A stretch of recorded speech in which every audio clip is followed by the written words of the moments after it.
Hey everybody, it's Amber here with Tune In Tuesday for Hope, Healing Our Past Experiences. And I just want to welcome you back again this week as we discuss the tough stuff. Yeah, answer your questions and share stories of hope. And so I really want to just, it's a tough subject, like we see in the media, we hear all the time. And I want to say just up front that this is an issue that is in every community, in every culture, and on every continent, in every country. It doesn't matter if you're rich or you're poor. It doesn't matter. None of that matters. This is a people problem. And where there is people, there is this problem. I'm just going to state that outright as a fact going into this. But I want to talk about the reality if children can give consent in order to be sexual. There's discussion about this. And in our media, we want to disconnect, be deceitful, and we want to minimize by using wording like underage women when describing children who are 5, 6, 9. And I want you to think about the children in your life. When you would be walking down the street with kids who are not even teenagers yet, you wouldn't look at them and describe them as underage men, underage women, right? And so I want to wrap our heads around child trafficking. I want to wrap our heads around the reality for some children who are put in positions where they trust those in charge of them, whether it be their parents.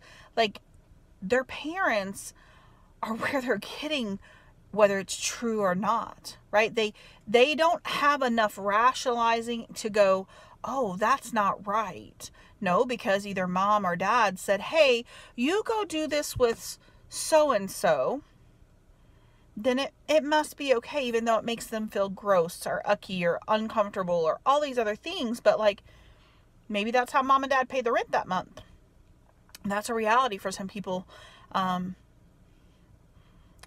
Here in the United States, I know, but even beyond that, I call it if somebody asks you to go do a favor, right? It's where somebody's sex is being used as a commodity for somebody else's gain.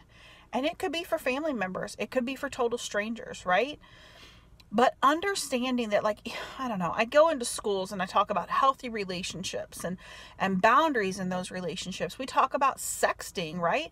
And it is a crime to have pictures of yourself or others on your phone of a minor. It's called child pornography. But yet we want to normalize it through so many different means on TV and social media and all these other things. And it just keeps taking away at the value of our children. And I want to go back and ask this question, in reality, can a child give consent to being sexually intimate with someone? If they were even asked, could they legitimately give consent? I think of a girl that I talked to years ago who genuinely thought she was in a relationship at the age of 5. She was 5 in a sexual relationship with a 17-year-old. Could she really give consent for that? She believed so. But where did her basis on truth come from? And what do we say? Where do we draw the line at to protect our children, to create healthy normals, to put boundaries in place to protect their innocence? And I'm going to leave it with this. What are you doing to help speak truth into this situation? Because this isn't for somebody else's community. This isn't for somebody else's culture. It's not a cultural issue. It's a people issue. And are you going to stand by and let the innocence of children just continue to go on because we want to minimize, desensitize, disconnect because the media said it was this. Yeah, the media is going to downplay it, especially when depending on who's involved in it. But I could share with you testimony after testimony of girls who have, and guys are not eliminated by this, by no means. And our daughters and our sons need to know that we're willing to speak truth into this situation. And where other generations have fallen short, to create an atmosphere where it's deemed okay to request sex with a 2-year-old or a 12-year-old or whatever. Like, they're children. And I know, and you know, that it's all about supply and demand. And as long as there is a demand, there are going to be those willing to supply it. And what is it costing them?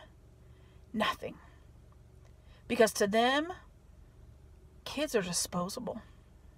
And that makes me sick at my stomach just to even say that. Because I can't imagine as a mama thinking that my children are disposable. And sometimes it's the parents who are doing this to the kids. It's not this thug that picked him up on the street. And that's a sad reality. But I want to encourage you that as you would see things in your community, speak up.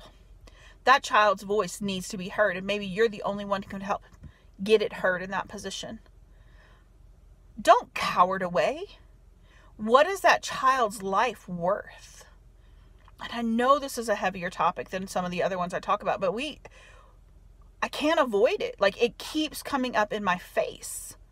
And I just wanted to share with you guys, and so I really hope that you consider and look realistically around you on how this is going on in our communities. I'll see y'all again next week.